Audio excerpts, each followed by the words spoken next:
مقامی ذرائع کے مطابق ایران نے آبنائے ہرمز کے قریب حملوں پر میزائلوں سے امریکی جہازوں کو نشانہ بناتے ہوئے بھرپور جواب دیا۔ اس دوران کم از کم 3 امریکی ڈرونز بھی مار گرائے گئے، جس کے بعد امریکہ نے ایرانی اینٹی شپ میزائل لانچ سائٹس اور فضائی دفاعی نظام پر حملے کیے۔ ایران نے دوبارہ جواب دیا اور بحیرہ عرب میں امریکی جہازوں پر متعدد اینٹی شپ میزائل داغے۔ دونوں اطراف سے نقصانات کی اب تک کوئی تصدیق سامنے نہ آ سکی۔ مقامی ذرائع کے مطابق ایران نے آبنائے ہرمز کے قریب حملوں پر میزائلوں سے امریکی جہازوں کو نشانہ بناتے ہوئے بھرپور جواب دیا۔ اس دوران کم از کم 3 امریکی ڈرونز بھی مار گرائے گئے، جس کے بعد امریکہ نے ایرانی اینٹی شپ میزائل لانچ سائٹس اور فضائی دفاعی نظام پر حملے کیے۔ ایران نے دوبارہ جواب دیا اور بحیرہ عرب میں امریکی جہازوں پر متعدد اینٹی شپ میزائل داغے۔ دونوں اطراف سے نقصانات کی اب تک کوئی تصدیق سامنے نہ آ سکی۔ مقامی ذرائع کے مطابق ایران نے آبنائے ہرمز کے قریب حملوں پر میزائلوں سے امریکی جہازوں کو نشانہ بناتے ہوئے بھرپور جواب دیا۔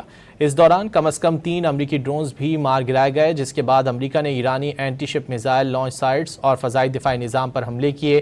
ایران نے دوبارہ جواب دیا اور بحیرہ عرب میں امریکی جہازوں پر متعدد اینٹی شپ میزائل داغے۔ دونوں اطراف سے نقصانات کی اب تک کوئی تصدیق سامنے نہ آ سکی۔ مقامی ذرائع کے مطابق ایران نے آبنائے ہرمز کے قریب حملوں پر میزائلوں سے امریکی جہازوں کو نشانہ بناتے ہوئے بھرپور جواب دیا۔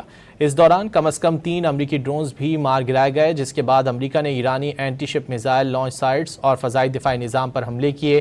ایران نے دوبارہ جواب دیا اور بحیرہ عرب میں امریکی جہازوں پر متعدد اینٹی شپ میزائل داغے۔ دونوں اطراف سے نقصانات کی اب تک کوئی تصدیق سامنے نہ آ سکی۔